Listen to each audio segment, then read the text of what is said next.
Testing, 1, 2.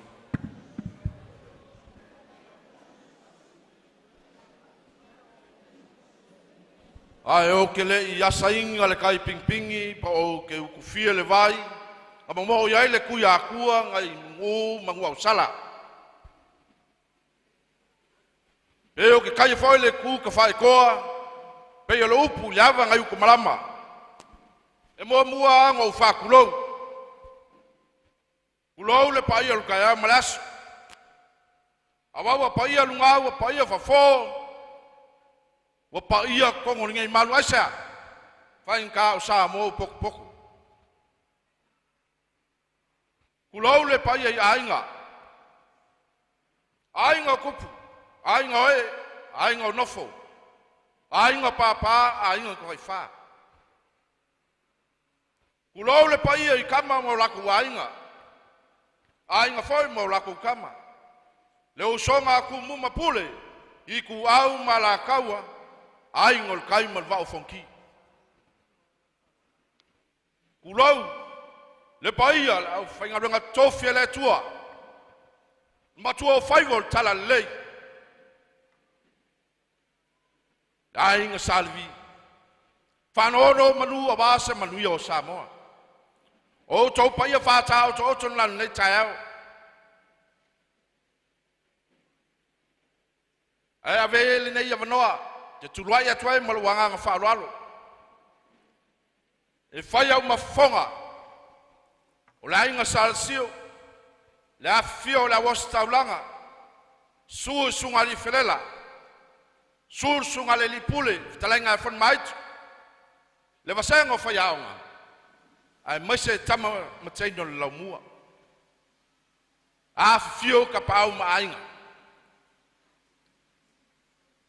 O lea, e mātou te whaafatai ma vi ia le tua.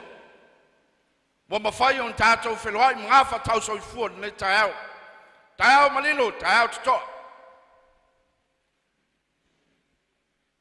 Ne taiao ma le tātou fufuanga ma le tātou pokalame. Tātou te amatai le misa, taulang pa yon misa. Ona so le masina malolonga pupu. Ona tātou watu le aungo auto ne yasu. E ala le tu faino tu spas. Ia mawha longa o walo mwha nau. Nei taimio te walawa tua malanganga whaaloalo I mātua. A inga mai pele so tātou laumua. Ai mai se tātou malo whaaloalo ngia. Afio mai matala mai au. Ale nei taimio. O le taitai o le sauninga. O le awamna le atua. O ia se lupe whaalele I tu ainga salsio. Ngoloa lan tautua e ala I tanga luenga SS. I samo nei a mese atunu e mau.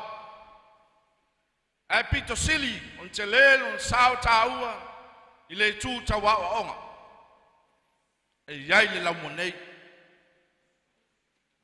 O leo te walau toi malanga whalolo. Tu vatasio tawa au whawheloak. Le tamar puleanga. Le whaau le kalesia katoliko samonei. Le fionga. Le aki e pikpo mo sese vito liotui o le tai le o le sauninga. Lango sua iai. Le was taulanga. Le fionga ya patele perni. O iyo le rector le tuang salsio ya le fonei.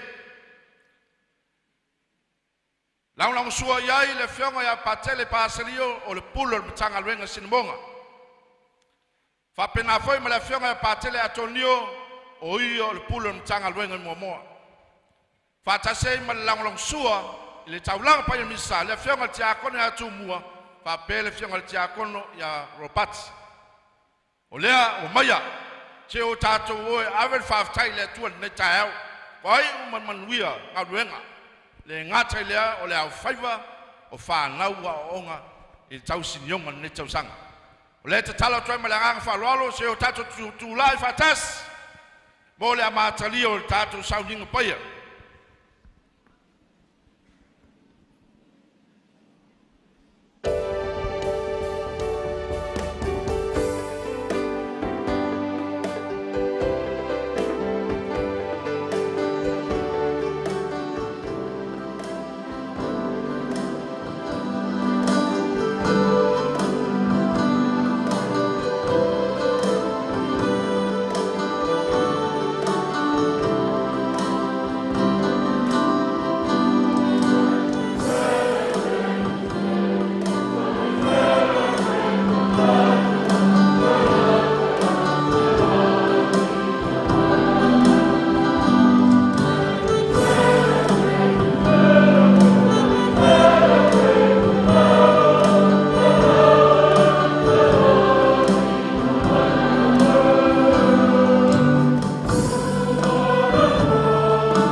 ma le anganga pa ia. Ia whātasi le ali ma outou.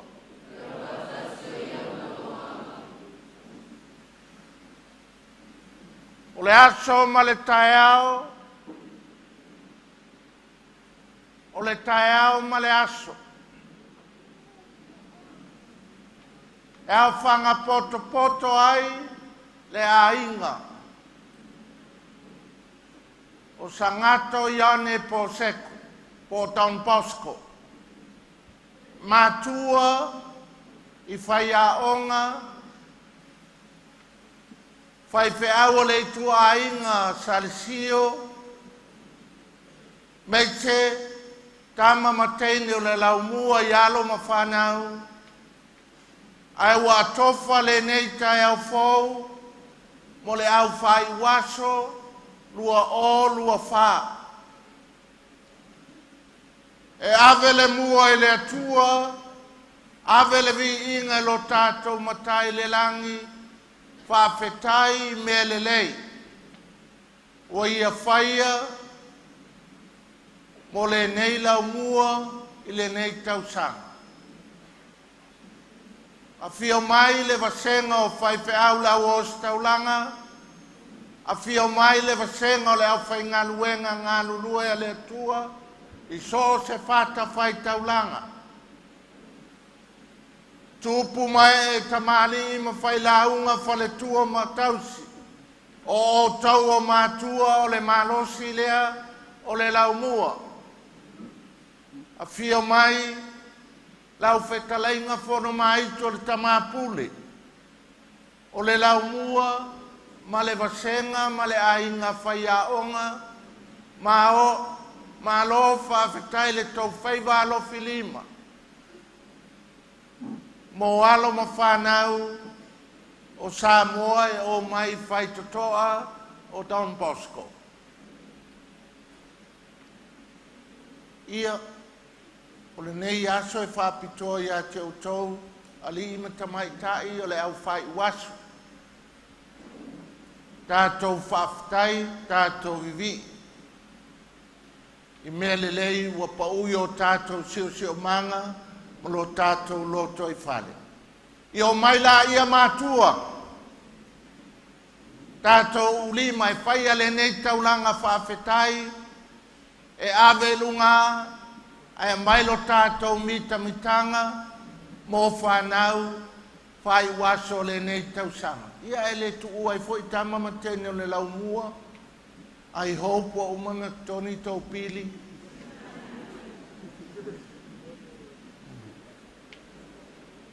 Ale umalo pili e ke kua i e ke lo happy.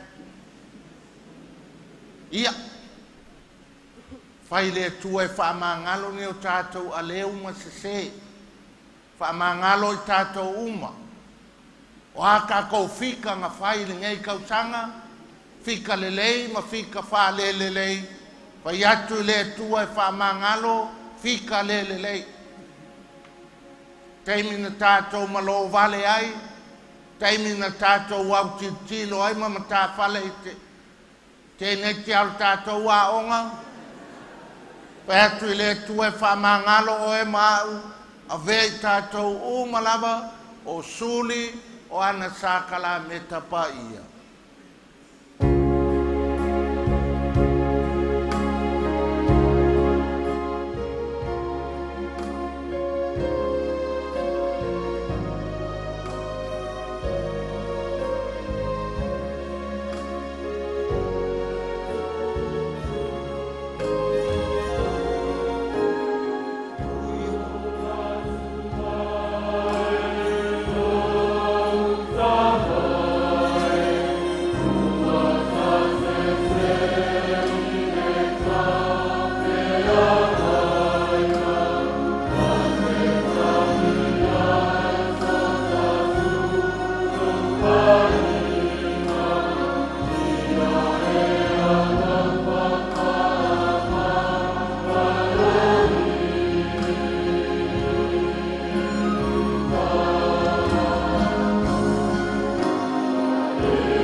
Ia alofa mai a te tātou le tua e ona le mana uma, pa mangalo tātou mai a tātou angasala, ma tai tātou i le ola e whāwawau.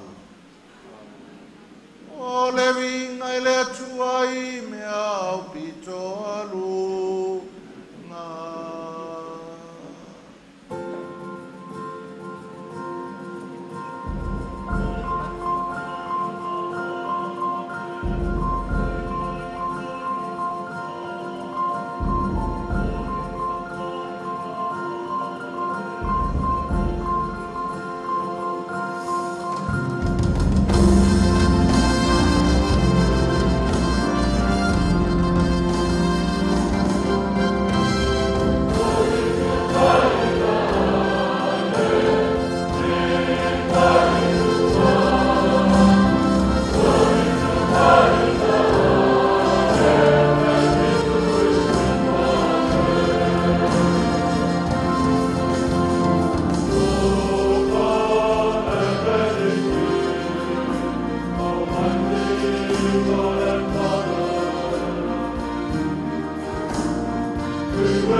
Le atua lo mātou tamā mo au whamanuianga uma.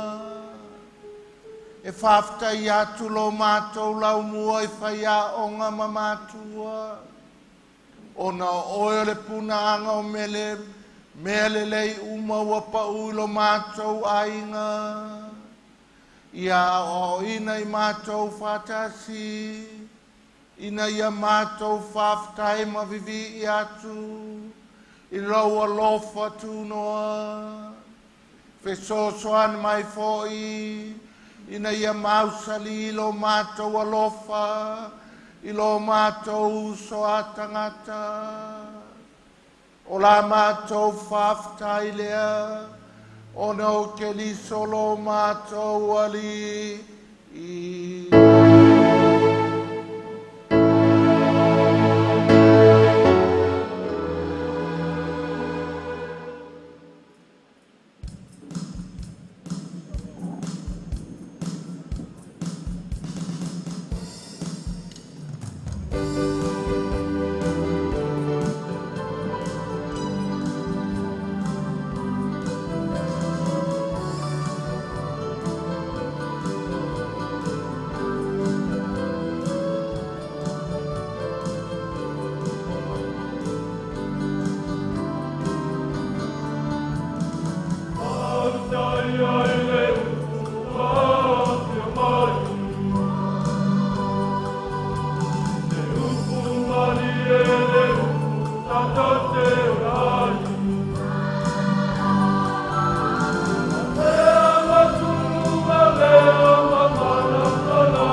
Folfolanga, mua granitum, tabu mua.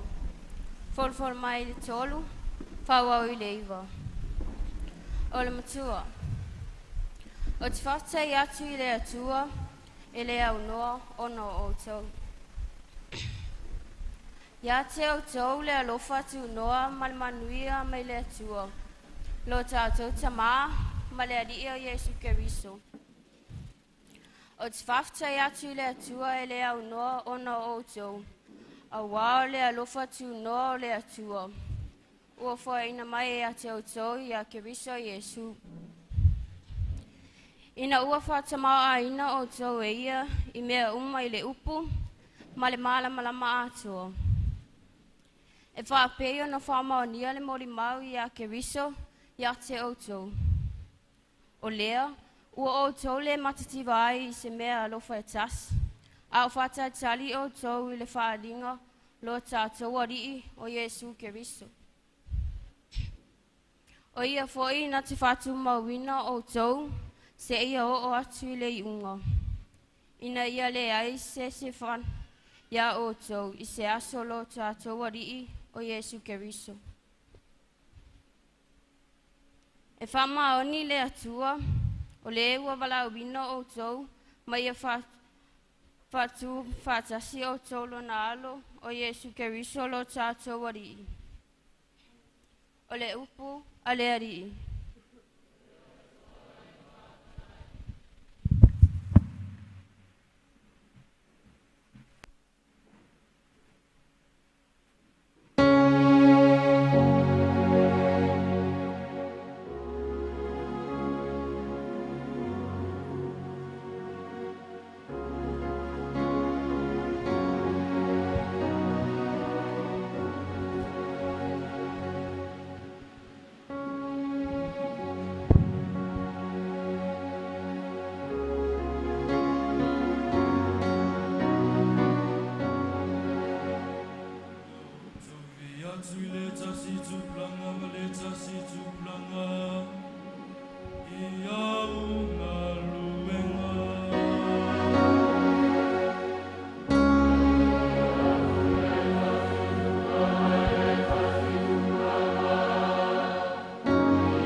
Foi no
Ia tu maupea I lo walofa. A whaito te tausia o koroa inga. Ona tu maulea o tau I lo walofa. Pei ona o tausia poroa inga lo tama. Mau tu mau I lo na lofa. Wa ufa yatu nei mea ya te utau. Ina ia tu mau ai lo o oli ya te utau. Ia ato atoa foi lo o tau o lioni. O lau polo inga le nei. Ia o tau whealofani. Pei o na alofa atu ia te utau. E le sili lava le alofa o se tasi. I le nei alofa. Ia tui na atu e ia se tasi lo na ola. Mo ana uo. Wa uo o tau. Pe a whai tau te whaia mea uma. O te whaia tuai a te utau. O te leto e taua o tau o auna. A wao le auna. Le auna mea e whaia e lona mali. Au au ta ua o tau o wo. A wao o whaino atu a te utau. Mea uma na u whaalongo ai I lo tama. O le whiriwhiri au e o tau. Au a whiriwhiria o tau e au. O tui na atu foi o tau. I au tau o. Mai au tau fua mai ni fua. Mai atu mau au tau fua. Ina ia fua ina atu ia te o tau e le tama. Mea umalava tau te ole atu ai ia te ia. I lo ingoa. O la upolo inga le nei ia te o tau. Ia o tau whearwhani. Ole chalolele yaleli.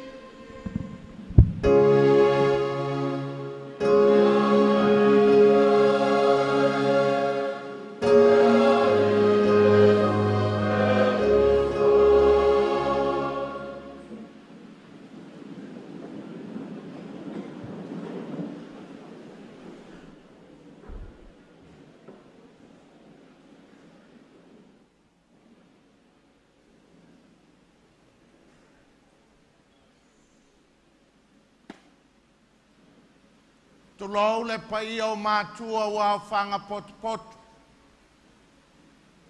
Tulau le tamapule ma le ai ngā whaia onga. Whātulau le au whainga luenga ngā lurue, I so se whata whai taulanga, e vivi I ai lo tātou silisili ese. Tulau le sanctuari o ngei a patele, e fionga le te akono, ai maise le lasi le au tali misa, wa mamalu ai luma menei. E lua au kala I fia wha makala umaloa, ai onu sa I mai.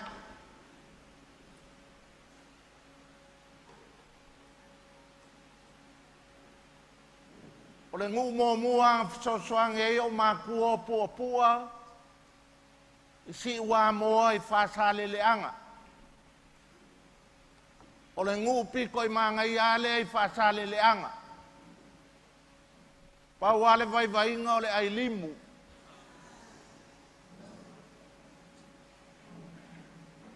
O pua ia soa la e le ianga salakanga. Sei ella ko ia. E sau kausanga uma pei al palolo. O le angai a silsila I pei o le angai. O ke le lola kausanga nga umai a nga mako o e se ala e sau le ia. Whakasi le kausanga a le ia le whai anga lipstick. Ke lopo yengi se angol pongang ko ke la iki umal ko ke le o makua ia. E a po e mai le angai. E vali la nguku. E le vali e sawama ko I natural I ala nguku. E le pau ka kou nga vali o mai e koe o mai I koe kakala le akua.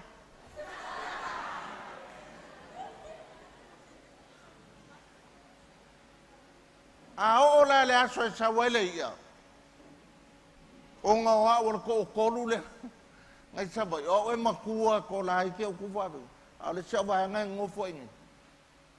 E la langa le la wia e lo kama ka I kolu ka I whai ia. Ngo walu la ia le pase e kufa I sosoangi. A sanga, lango, fanga, sa foku la whai, iwa, salavalu, sale longa. Ia le leo pasi ngā vai kai, e ku lei al pasi au ka mo el whalo sosoangi. Lei ale anga mai a angi ma kodi e whaisarua kau mawkanga. Ia, e li liu mai le kua, a upu ia o ke la, whafkai aku ngai au mākua, whamanguia le kua ia o e mose. Ia walu le ako le pasi. E ke fiu e whai mea ngai pasi e whio e kaimi. Ngā lo oso e la, e le koe ku se pasi e whaakari a oe. A upu ia kaua I sale longa. Whawhikai au mākua, whamanguia le kua ia oe mose. Mea leo ke manguia ia e o mea kaimi ngei. Le se malolo, le malolo ai masi leo langa le wa iai. Kala longa lua. Lua afe ma le lima.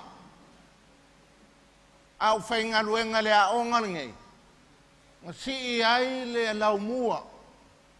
O le a koko e mei ngai whai a onga makua le. Ki ngā makua ia lo leka. O le whekalainga ia kongo maiku le kamapule. Le fionga le ko ali ia ko filau istolo. O koe whai a onga peskapo wakuri.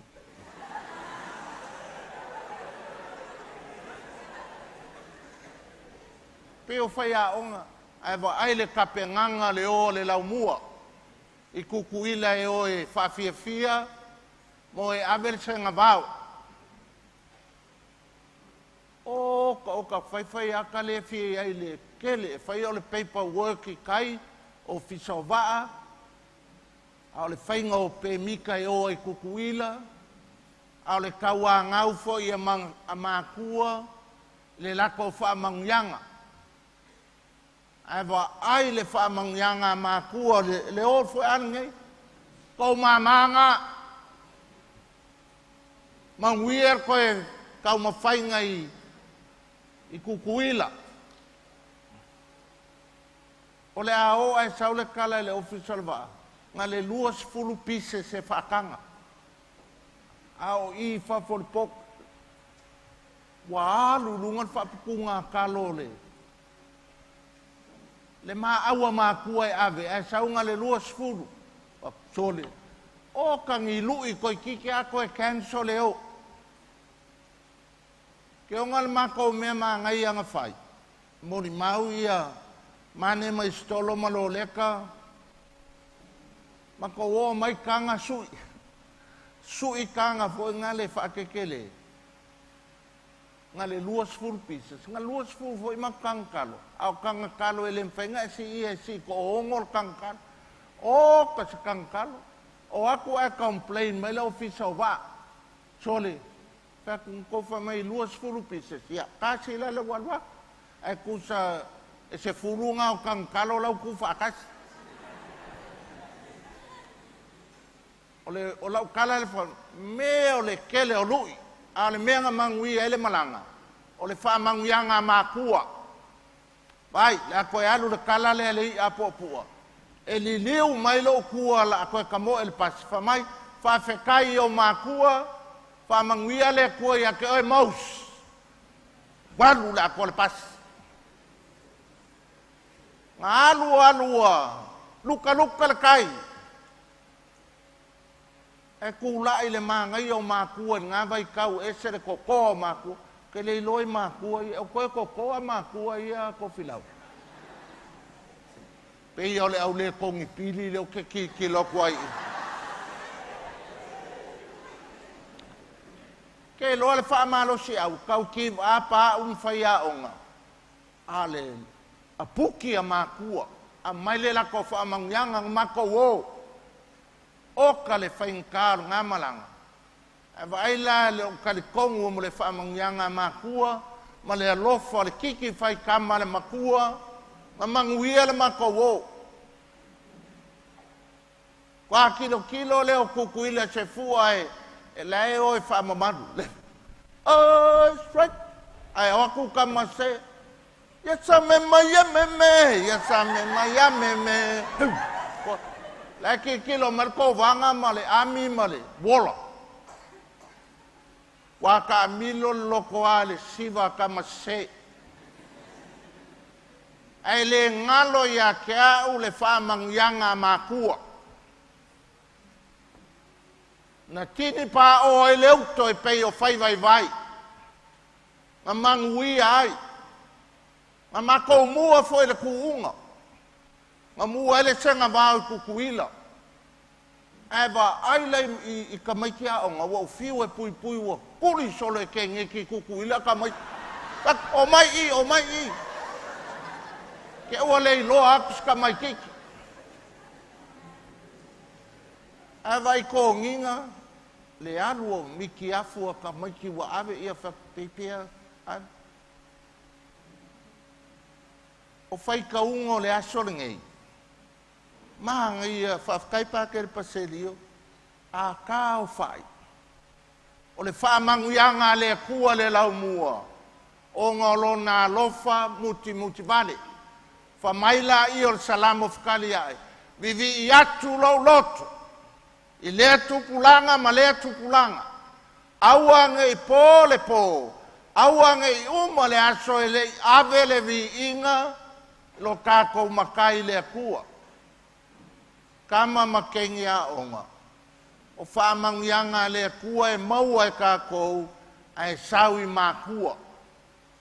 E ui mai mākua whaamangianga kākou. E le pa u mai lunga le langi. E ui mai lau kama, ui mai lau kinga. E ui mai kākou mākua kausi. O le alu leo alu e sa mo e kupulanga. O ka le sao sao. That's okay. A lau lui mo kākou kama makenge o lau mua. Au ange ka whea le kau ofe o le say thank you I mākua. Whaalo alo le au mākua. Pe sui lava kākou kanga. Ai auanga I ave ese ele nganga whaafkai e ave lau ki ngā, ave lau kama, e whailevi I ngai mākua. All you have to say, thank you mom. Thank you dad. Pawanga. E ke le la unga, e ke le laku, le pai e whai e mapurto au whai atu e lau tama. E lo le ngā. Kama I kala ke laku ulima lo kama. Ia malie fo ilo leo skai pat. Whakai la. Pawanga. Learn to say thank you. Ma ngai o whaikau o le muti vale o le alofa o mātua, o le alo kākou leanga, e le kia ia oe mākua. E ui mai whaamangianga kākou, ka maiki, mai o kākou mākua, e mai se lava makua kausi.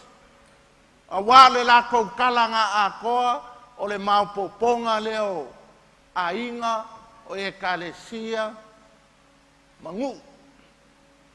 E laua kau ngu isi uir kākou kau mwhainga.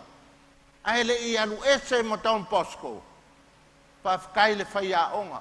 Kau mwhai ia soo uma whaia onga. O e whafkai iai.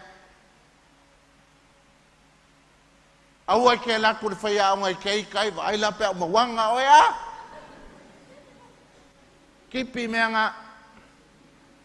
O le aso le ngei ma ngai o le upo le kua. Le evangelia le whaikaunga mōmua. Ma le salamo whakaliai. O upu lava vivi I lo lotu. Whawhetai. E lofa muti male lo tātou atua. O whamangianga. Ui, o sau ar ka vale ma awa o malao pese le. Le au whai waso makako. E pese le mu o le kako kakalo le. So le vai le ngofo sa, so le vai I kai. Boka le la, I ke whai whako kai ko lua pi o kau kua.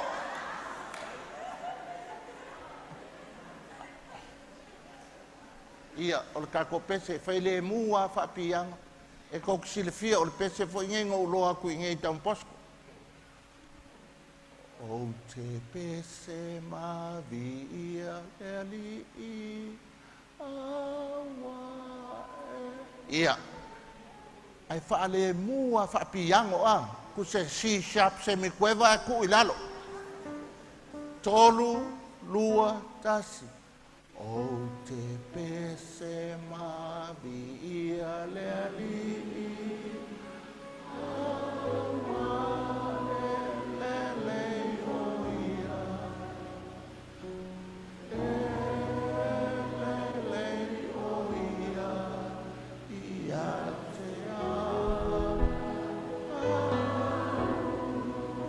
I will sing. I will sing and praise the Lord, for He is so good. He is so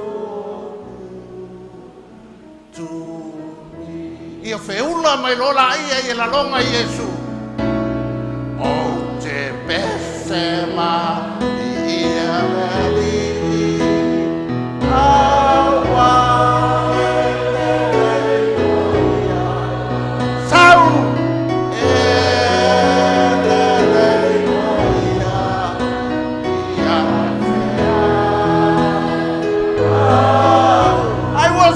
Praise you, Lord. We'll sing and praise the Lord. Oh, yeah.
Maspati Morelli.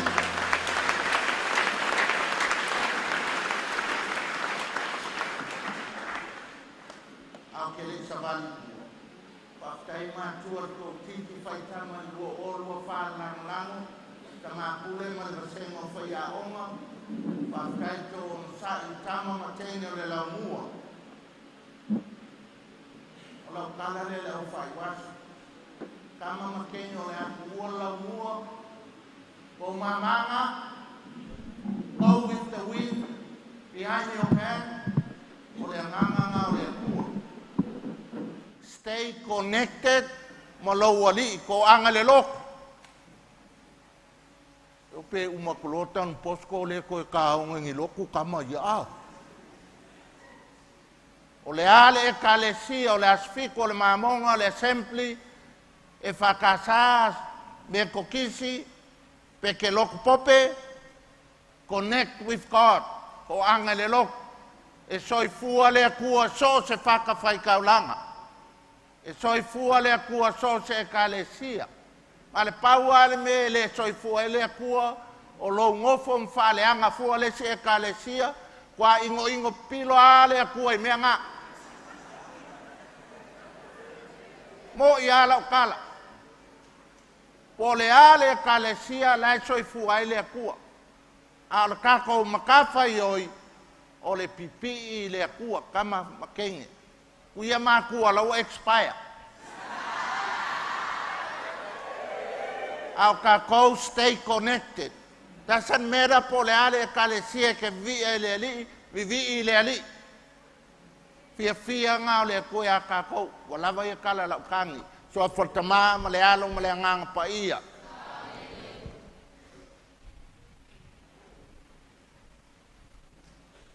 kalsanga lauke e ole mako e kalesia e kukula i pe fai kalsanga lauke. Let's be upstanding please.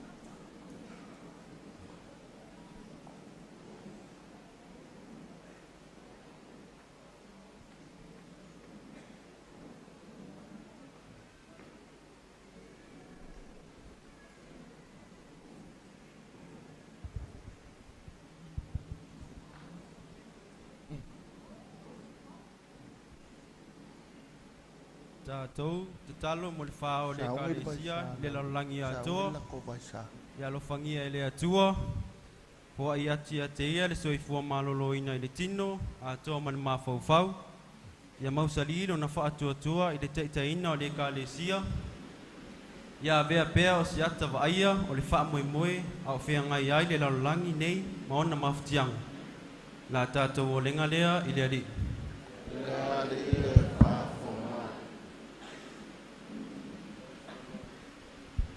Ia tātou tarsia la fionga le ake pikopo, nana fionga mo se vite o lio, o na uso o staulanga, au whengalwenga le atua, alo fangia le atua lo la tau o la tautua, te talo a wasi manuia lau tele lana lafu maamoe, anga leile atua, lo la tau te tainga, ai maise ia tele ni anganga, mo le atua malana finangalo.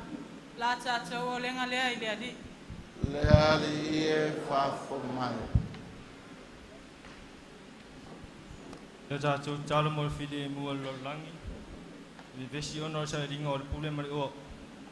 Ia whātun tonu e le fōlau na whio, a was while e mua. Man nofo whaalwhani, a wāru na whina ngalu lea. La tātou o lenga lea i le ali. Le ali e whawhomai.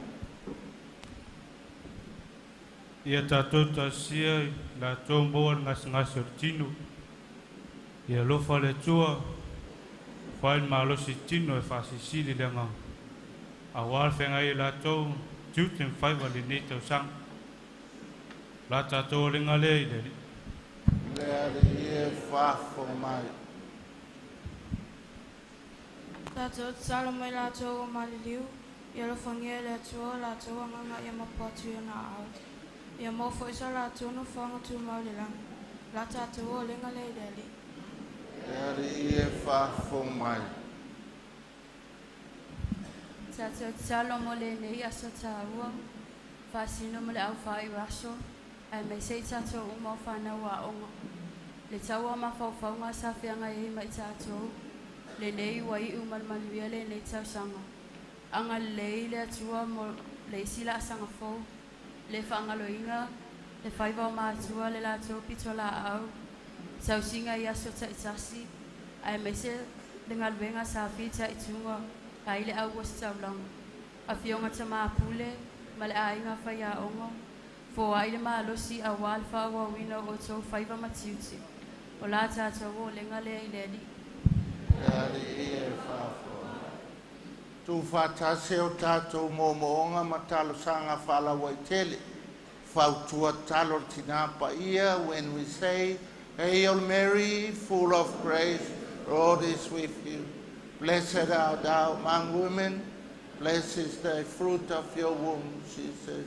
Holy Mary, Mother of God, pray for us sinners, now and the hour of our death. We make all our prayers through Christ our Lord.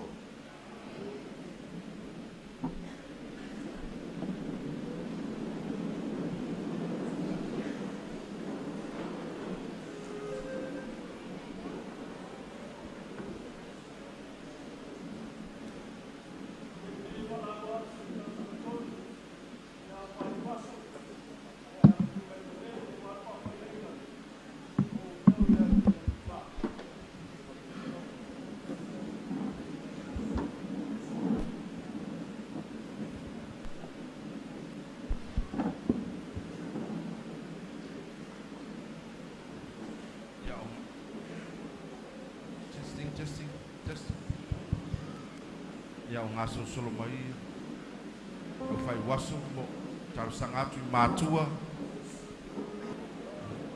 Le o ia le.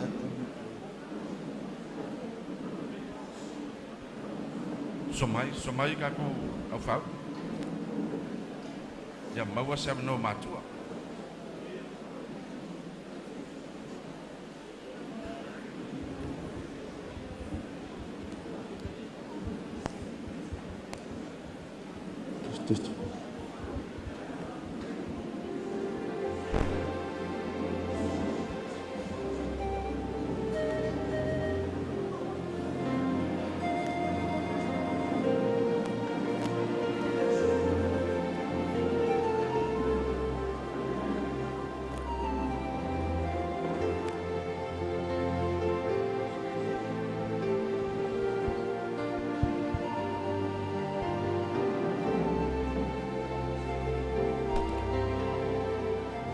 Ka ko makua ko mai puolo walo.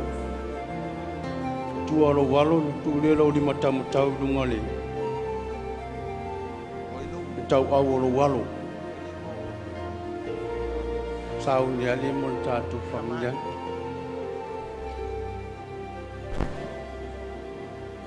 Makua tamari le kangi le sausonga makua.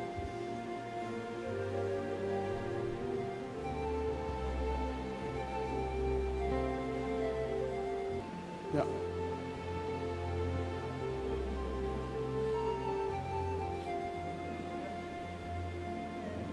Ka ko ngeri ka mo makua si dunga di lima. La su me ko makua.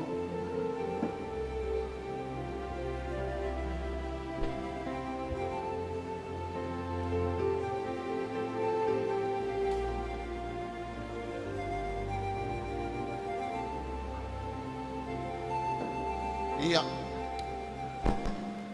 Awale ka ko whanau, mo ingi ka ko maka mau. Whailau ka mai ka kalo lea. O le ona le mana na ia whaia me sili moa. Ai ke le wha leonga ke kalo o e keep repeating like a mantra ka ko ka mai. O le ona le mana o ia whaia me sili moa. Au makua kulo au lungole kau au da fai fakasir ka ko kalo ai kalo le o fa na u fai waso le tua e ona le mana o ia fai me sili moa au makua pule o le kalo fai makulo li mar kau au le atua lo mātou silisili ese. A fio mai lo wanganga e whapaia uso matua whawhine. Alo ma whanau o le laumua, ua whai waso le lua o lua wha. Le tamae, a fio mai e whatiti e whapale e whaula. I lo alofa tu noa ma lo alofa e muti vale. Ia e ta iala ta imua. A wā oe o le alefa ma le o meka o le mātou o langa le tamae a fio maia. Fusi le tama ma le tene whai waso I lo wanga le lei. Look after them with your love and compassionate care. Today, tomorrow and always. Ia alu le savili o lo alofa I o lato wola whale tangata. A whai foi e iai se lato lape whamangalo I lato lo mātou tamai. A wā oe o lo titi whai tama o le whātai ta inga lea moi mātou uma. A fio mai. E a mata mea a o tu ue lato le o langa whale a onga. E o atu le lalolangi ma vea ma la me pasusulu. I a inga o e kale sia manu. Le tamai a fio mai fo I e whamanuia na I o latou mātua. Ina ia leo tele la latou whaiva whamatua. Le latou titi whaitama ia whai soo I lea aso ma le aso. A fio mai oe anganga pa ia le tamā ma le alo ma le anganga pa ia.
paki mo lau fai waso.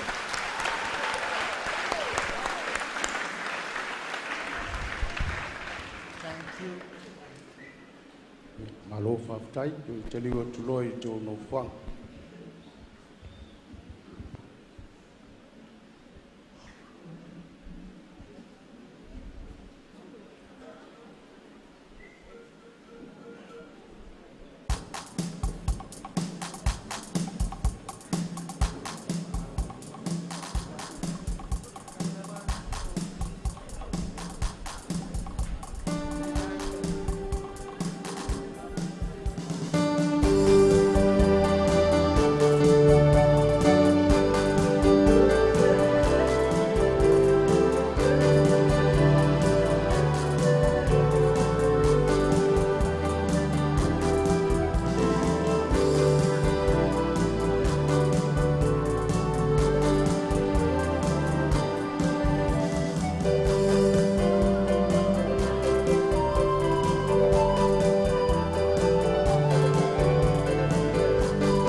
alo ne ia tali le ia la tātou taulanga, e le atua le tamae ona le mana uma.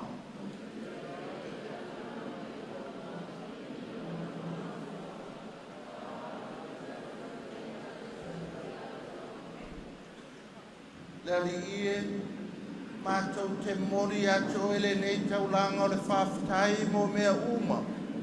Wo e fōai mo le mātou lau mua i mātua ma whai a oma.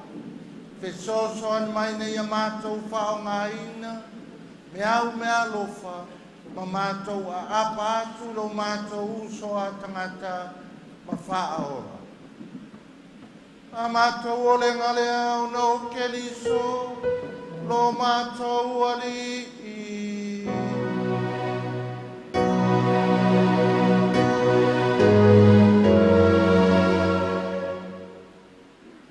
Ia fatasi le ali i moto.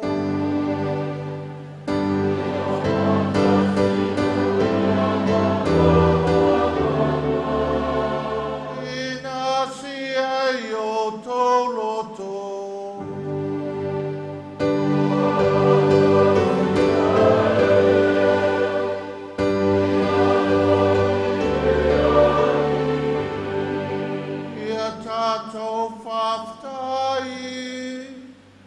Lilo tato watua.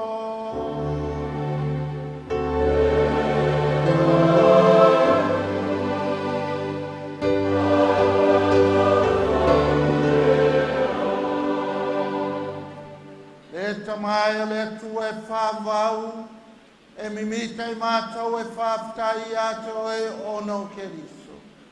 Le tamai e lewhea ngai ma oe la mātou vi inga. Peitai o lo mātou mana o ngā fia whaftai a te oe o lau mea lofa lavalea. O la mātou tatalo le whaftai le ali e le whapopoi nai lo sisiliese. Aua mātou mauai laua lofa tu noa o nau keliso. Mafuanga mātou whatasi maangelo marka angelo. Mau pai au mai le langi, au lātou suina la lātou pese whai tu mau, o lo vinga.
Pai alava o punanga o pai uma. Awina mai lo wanganga e whapai ane me alofa.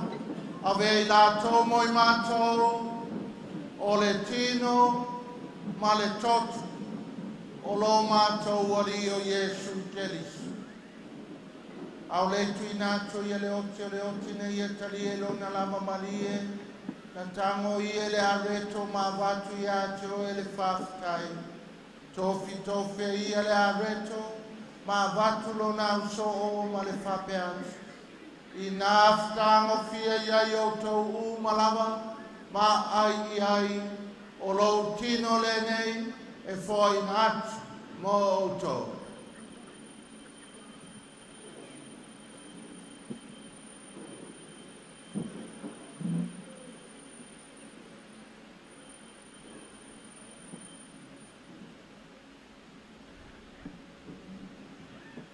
Mai am tamoftanga tango yele to e vatu ya te o le whaftai ma le vi inga atu le ipulona o so o ma le whapeat. I nā whātango whia iai o tō uma lava, ma whainu iai, o le ipule nei o lau totu. Toto le whenga inga whau ma le whawawau, o le a whamalingina mo o tau, ma tangata uma, mo le whama ngalo ina o ansau. I o tau whaia le nei sauninga, ma whama natu i a te a.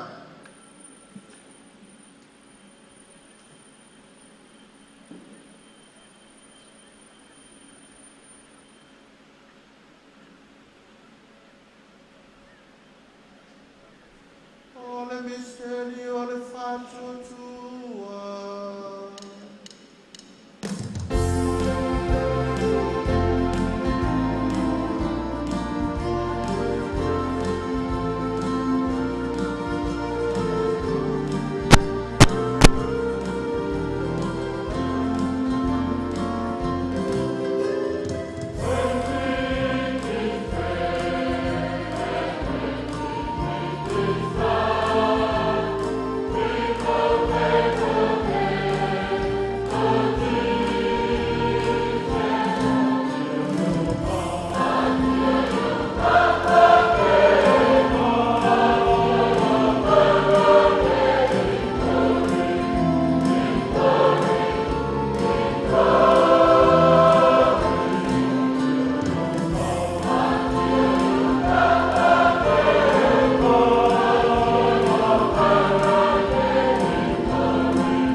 Malon toi tu mātou te moli ato e le tamae, le nei a reto le ola, ma le nei ipo le whaalatanga, mātou te whafta i ato e, walo i e mātou e tutu i o luma, ma au na i ato e, fe soso an mai a mātou uma, o e ua mautu whaanga le tino ma le toto ke liso, ina ia whātestasia i mātou, i le mafutanga e tasi, a le anganga pa ia. Neri e mahana tuala we kālesia la langi atoa, ne ia mātou hola le lo fatas, Francisi lo mātou tamapa ia. Mosese lo mātou ake po, lo ainga wa poto nei, pa pea malei tua inga sangu. E mantua mātua uso mātua whawhine, po iatu lo lato malolonga man whamoe moe le te tuai. Ye tari la to fa tas mo tanga ta mali uma i mal malama la o fio ya lo fuma ya te ma to malava na ya ma to nga ma to ta wai fa tas de ola e fa va ma reality na ta po le tua Joseph pa ya lantani fa tas ma apostolo sunga tu yon po seko mo le pa ya uma o e no fa ti no ina lo fina ngalo i tupulanga uma ma to te fia vi fa ne fa tas ma ila to ila o fio e ala tu lo walo o Yesu Kristo.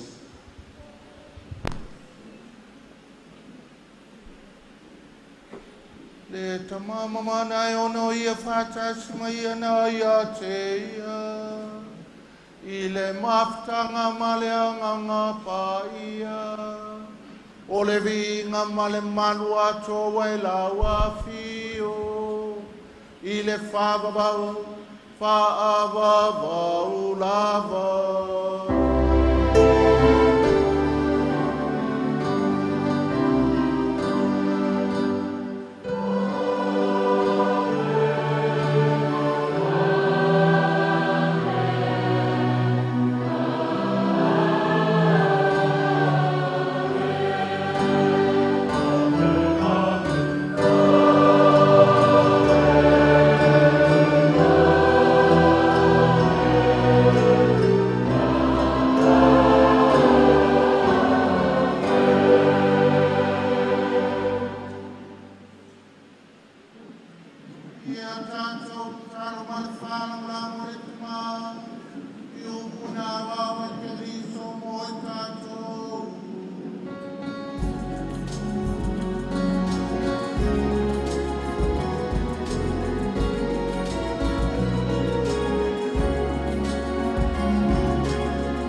Lawe ai mātou le alia mai le anga uma. Au mai a mātou le file mui o mātou aso. I lo alofa muti vale. Pasau mātou mai le angsala. Pui a mātou mai atu ngalunga uma. Au mātou whātalitali atu ma le whāmoi mo e fia. Mo le fia mai o le mātou whaola. O Yesu Keliso.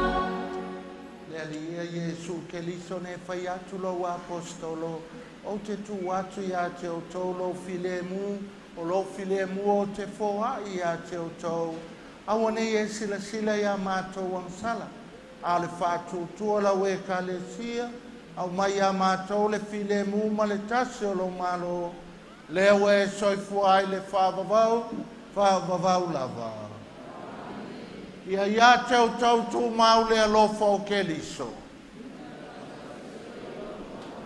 Whātawha tangata i talane mai e whai ai, I love you more. I love you more, Pate. I love you more. I love you more, I love you more, face. I love you more.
Pauta le tamai mamoe le atua. Pauta ia Yesu le ngata vese anga sala le lalolangi. Amu ia i tātou wa walaunia i le tali suanga a le tamai mamoe.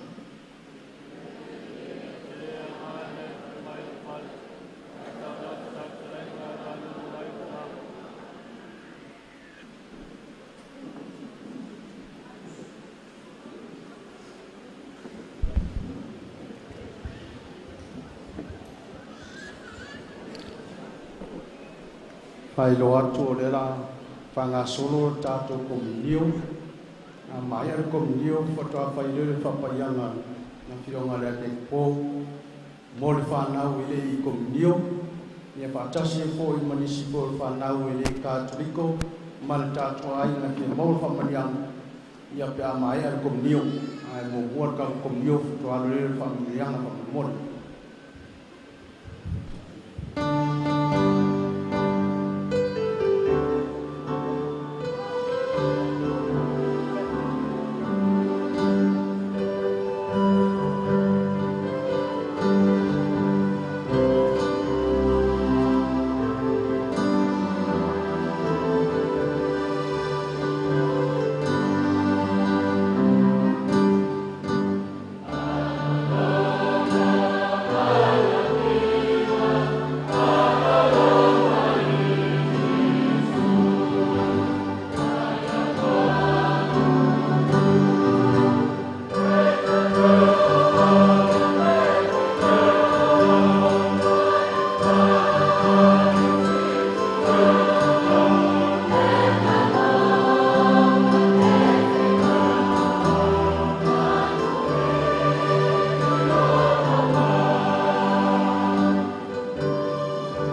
Thank you.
Told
le fria le tala fai le anganga oli ma le anganga fia paftai mātua le lango pale le ua taunu i si ui le part 1 ngalo e lai o le part 2 ma le part 3 o lau ngā kongi ar whakasi ma le kau mafkanga ai mau peanga solo ma le kau mafkanga whai lau ngā kongi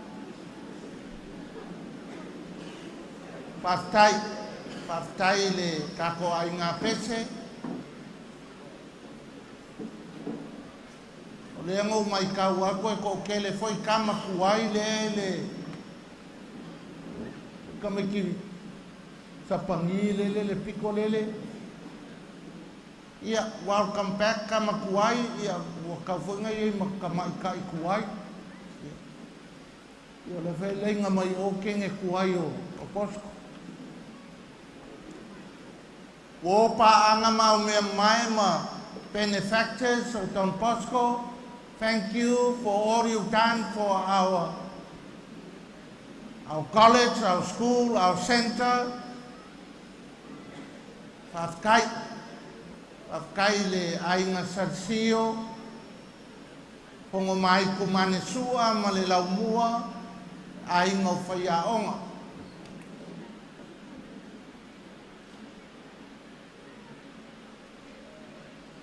Afkai for kama koea ka kolo waru le ani uesa ke leo le pei. Tio, mo le koe sawe karka ko. Ia tātou tatalo.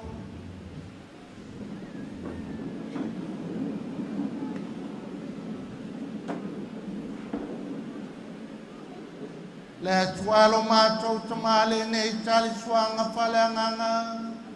Pafoi mai ai mātou le taulanga na momoli mo oe, ma le loto whaftai, o le sakalame talava leo le olau ke liso lo walo, whamanuia le whai waso le lua o lua wha, i o atu inu mahinga me kalesia, la mepa sulu ai e lo ai, o i latou o lau whanau, o la mātou talo lea, o no ke li solo mātou ali.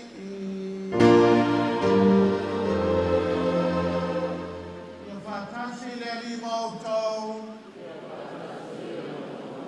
Ia whāmanuia mai le atua e ona le manauma, le tamā, le alo, ma le anganga paia.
Malo whaftai matua.